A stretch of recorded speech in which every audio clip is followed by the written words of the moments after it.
Hello everyone, just Gordon here and welcome back to another Planet Zoo real life inspiration video. Today we are looking at the king penguin over here. We don't have that many zoos to look at today, but I do want to go pretty in depth with these. So let's not dilly-daddle for too long and get started right away with the first zoo, which is going to be the Zoo of Antwerp. And we are entering Friesland, or Friesland, which is the area of the zoo that has the penguins inside. And look at this beautiful mural that we are greeted with right away.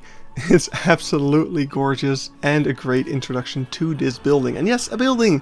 Generally, Antarctic penguins do tend to be kept in indoor areas. There are examples of them being kept outdoors, if only during the winter. But yeah, most zoos that I've seen, or actually all zoos that I've seen, keep them in indoor spaces like this. One thing that's really cool here is you can see there's the staircase leading up, but there is also a wheelchair ramp on the back here. I really just wanted to point it out because it's a great bit of accessibility right there. I also want to point out little baby, well, not quite so little baby over there. And yeah, this is a mixed enclosure with the Gentoo penguin and the macaroni penguin that we can see in the back there. Very often, I think actually all examples in this video have mixed exhibits with the king penguins.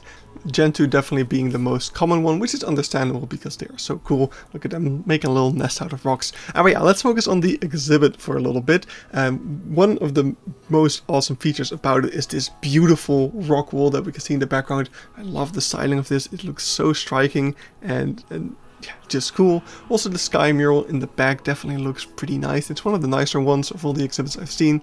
There's also a bunch of education over here about the different species of penguin that can be found here. In particular, their different nests and what they look like.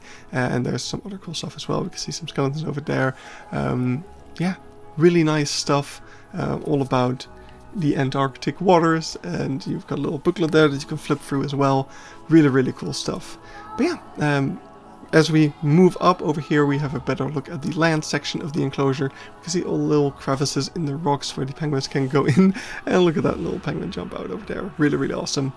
But yeah, that is pretty much it for Antwerp. Just a very, very great looking enclosure right off the bat. And that's definitely something that we'll keep seeing as we go through all of these enclosures. So over here in Berlin, we could see a little very grass-like dome thing in the background. That's a very oddly shaped hill. We're currently looking at an empty penguin enclosure, I think for African penguins at some point. But yeah, that structure in the back is definitely peculiar looking, right? And that's because it is indeed man-made. That was actually the roof of the king penguin habitat over here. So this is the penguin hood, as it's called. And as we go inside, we've got the king penguin enclosure over here. And now, I mentioned already that the first enclosure looked really, really good, and most of the other ones do as well, which totally makes sense, right? Penguins are extremely expensive to keep because you need this climate controlled environment over here. So it makes sense that since it's going to be super expensive anyway to maintain these enclosures, you're going to put a nice amount of effort into them. At least that makes sense to me. So over here, once again, we've got a mixed enclosure with the northern rockhoppers and I think gentoos as well. And yeah, we've got amazing rockwork once again. We've got underwater viewing, obviously, and a bunch of education about the different penguins in this enclosure as well as the other penguins around this area, because we could see the African penguin enclosure on one side of the enclosure, and there is actually another enclosure on the other side that we'll have a look at in a small second. But yeah, some education about the Antarctics, different penguin species all strewn across this wall. Definitely something you see a lot. And over here we've got a nice elevated view of that building. Definitely a super interesting building. It's yeah, really cool. And then over here we've got a Humboldt penguin enclosure. In the background again we can see the roof of that structure over there. Really cool. Next up we are in Rotterdam Zoo, Blijdorp, and yeah, this is the penguin enclosure that I grew up with. And look at the projections on the walls or the blizzards and stuff. It really puts you in the mood of the Antarctic. There's a little sign here, Save the Albatross, where you can donate some money. And there's a little separate land area over here. I think that can be separated from the rest for reasons, maybe like having young grow up, stuff like that. That is something that we'll see in other zoos as well. yeah, here we have the enclosure. So again, some really nice looking rock work. I will say that the sky over here, the effect is a little bit worse than what we saw in Antwerp. It's definitely a lot faker looking. But what was really cool here is when I visited, they were just about getting fed. So you could see the entire frenzy starting over here in the water. That was super cool, especially because it also just shows how deep the water over here is, how deep they can actually dive. They can go all over the place. There's this little pillar that they can go all the way around. Yeah, super awesome enclosure. It's also a lot bigger than the two that we've seen so far. This probably is one of the biggest enclosures that we've seen here. So that is just super, super cool.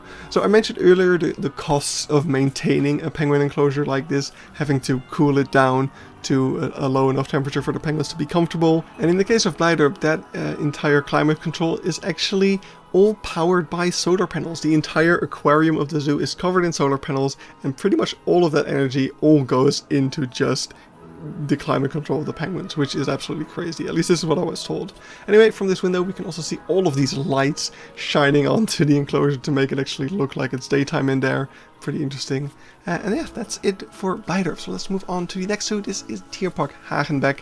And I wanted to really take my time with this one and give you guys a little bit more context by showing the surrounding area a little bit, which is this huge structure over here. This is the Arctic Ocean exhibit, and we can see walruses swimming around with polar bears in the background. This kind of panorama effect was something that Tierpark Hagenbeck was the first to do. And back in the day it also involved penguins, but nowadays we have to move deep into the structure. As you can see, all of these tunnels, from which we can also see this, which is really cool. This is the filtration system of the entire area, and also the cooling system. So here there is some education about that, like about the behind the scenes stuff that is all going into making this work. And you can see inside of the rock is actually the Antarctic penguin enclosure. So let's actually finally move there after spending a minute talking about the space around this. So we move through this tunnel, we can see the penguin wall that we've seen in a couple of other places already. Yeah, very common piece of education. We walk past this penguin dude and we are finally entering the enclosure. And this is probably the most unique enclosure that you've ever seen, I'm guessing. We're entering this dark tunnel and it is cold in here. By the way, it is only 7 degrees in this tunnel, because this is probably as close to a walk-through penguin enclosure that you're going to get. We've got these glass panels up against the water section for the underwater viewing, and we can also see enclosure on this side. We'll get into why that's there in a moment, but for now let's focus on the main penguin enclosure over here as we get into the more illuminated space, which looks alright. Like, there's a lot of good rock work around here. The ceiling isn't very nice, but let's ignore that, because what is this? What are these penguins doing right up against... Okay, one of them just pooped, but like, what is this? This is insane. This... Yeah, I mean, this is as close to a walkthrough as you're gonna get, right? Like, you could reach out and touch them. I'm not saying you should. I definitely didn't. But yeah, this is just really, really incredible. It's such a unique experience here. So awesome, right? And the enclosure itself is also really, really much more interesting than just this. We'll get into that. But just look at these penguins. That's so cool. So yeah, the enclosure. Let's get into that. So what we can see, we've got this body of water in front, and we've got this huge cliff in the back, right, with the penguins on top of there, and they can and will jump down from that like they would in the wild, which is already super interesting. But now they don't have a way of getting back up there. So how do they get back up? Well, right as we entered this space, we could actually see the little paths on like either side of the enclosure, right? You know, I'll show the visual in a second. We'll get there. As we get through this dark tunnel, there's also this separate room over here. This is kind of the baby chamber. This is where the baby penguins get put, and when they grow up, they're allowed to join the herd in the big room that we were just in. And yeah, this room, just beautiful rockwork all around as well. Also, if we look up over here, I thought this was a really cool little point where you look up and there's a bit of a skylight there, I think, and it really makes this bright thing on like the ice stuff, which just looks super awesome. But yeah, over here we're going to get some education about the roundabout of the penguins. So after jumping off the cliff like we saw, they're able to swim all along the visitor side and kind of make their way back up across the visitor path and back to the elevated section.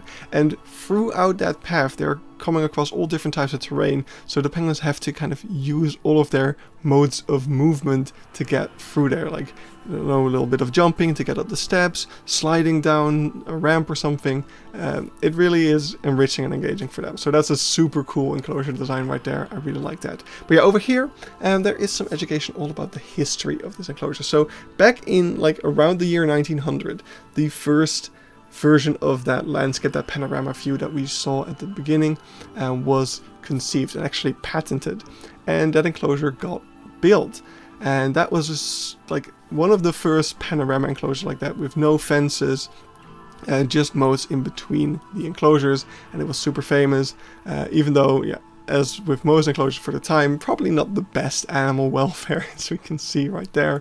But yeah, this enclosure did get damaged during the Second World War, and even after attempts at restoration had been made, it just deteriorated over the years. So in 2009, it got completely demolished, basically, and rebuilt to the enclosure that it is today, which was like finished around 2012, I think. So here you can see the entire like skill models of the planning of building these enclosures, and it's really cool to see that process there. I do wonder like how much of this enclosure still represents what there used to be, because they did target the restoration in like keeping the monumental status of the building in mind, and it does kind of feel that way in the terms that it does feel a little bit dated at times. But yeah, I'll go more into that when we do a Zoo Tour Snippets video of Hagenbeck. So for now, let's leave this area through this space, which really looks like I shouldn't be here. This looks like a backstage. And let's move to Pairi Daiza. So over here we are in Land of the Cold, and we are in kind of the underwater view of the polar bears, and we move through these doors into the penguin area, which, kind of similar to Hagenbeck actually, is the entire space is cool. Like, we are in the same space as the penguin, although the penguin cannot really get to us the same way that they can in the zoo we're just at. So there is some wires going above the glass over there, making sure that the penguins can jump over. I'm not sure if the wires were a later installation and this has gone wrong at some point. But yeah, look at the rockwork over here. Definitely no ugly ceiling like we saw in the last zoo. Here everything is all detailed and taken care of, and super, super nice looking. So yeah, absolutely incredible enclosure over here. We also got some really high cliffs that the penguins can jump from. We can see a zookeeper walking around. And yeah, once again, this is a mixed enclosure. We got the gentoos, and we've got southern rock hoppers over here. We can see them hopping on the rocks as they do. And yeah, that's kind of the view from the bottom, but we can also go in from the top. We were at a little balcony section, and now we're kind of walking between some hotel rooms which are around here. Actually, yes, you can book a hotel room with a view of the penguins, which is really quite special if you ask me. I wonder if those rooms are also gonna be cold. But yeah, from this upper balcony level, we can also view the enclosure, and you can see see it a little bit more from above, a bit of an overview. There is this kind of balcony between like our view and the penguins. I wonder if visitors that like have a room here are able to walk there, or if it's just for keepers or something. Not sure what the idea there is, but it's there. It's interesting. But yeah, that's pretty much all the footage I have of this place. You can also visit this at night, which I didn't know and didn't do for that reason. But yeah, that was Pairi Daiza. Let's move to the Grüne Zoo Wuppertal, which is the last zoo that we'll be looking at today. And it also has a pretty interesting penguin enclosure. So it's this big box-shaped building over here with no doors. It's just open. You can just go inside and look through the glass and see the penguins. So around the doors you have these really bad reflections. But yeah, we can see this big block of ice with some cubes of ice kind of slowly dribbling in from that chute, which you can, if you listen well, you can hear me try to contain my laughter. But yeah, another day I visited the zoo. The zookeeper was actually feeding all the penguins, and you can see what I thought was really special. All the Gentoo penguins over here had these little kind of, yeah, dishes to make their nests in, so they were collecting rocks and sitting on their nests, which is really, really fun. And also something we could see was all these juvenile king penguins that are just starting to shed their juvenile coat. So you've got these really interesting looking penguins that are like still half in their coat or not, some that like just a few hairs were still sticking out. It was so interesting, and yeah, really cool. Over here we got a very curious Gentoo. But yeah, let's watch the enclosure a bit more. Like with all the penguin enclosures we've seen pretty much. We've got beautiful rockwork all around, and yeah, we've got a nice little land section, a bit of a shallower water section, and then a deeper water section in the back. And if you look very closely, you might be able to see something interesting in that underwater section. Let's move along the space and actually take a closer look at that. So here is a second entrance / exit, another view. I mean, there's glass all around, so you can look into the enclosure everywhere. And yeah, again, the store is giving these huge reflectors, but we can go even further down, and now it might click to what we're about to see. So we've got some underwater viewing over here in the shallower section. We can see some gentoos flying, swimming by. But as we move even further down the stairs, we are greeted by a tunnel, or half of a tunnel, I guess, where we can see the penguins swimming overhead, and that's just the coolest thing ever. I'm very glad that of all the zoos I visited, at least one of them had a tunnel in the penguin enclosure, because that was so awesome. And yeah, as we leave the tunnel, there is even a third entrance / exit. There's a silver penguin statue, and also some nice rockwork decorations over here. The building is all overgrown as well. Here's the other entrance. And yeah, as I was visiting this place, I could see the keeper was about to throw fish over into the section where the tunnel is, but there was this parent with their 2 kids on the staircase, so I couldn't get past to see all the penguins jump in. But yeah, I did get to see them dive. It was very frustrating, but at least the kids, as you can hear, were having a lot of fun watching the penguins swim by, so I guess this isn't all bad. Anyway, that was the penguin video. Hope you guys enjoyed, got some penguin inspiration. I'll see you in the next one. Bye bye!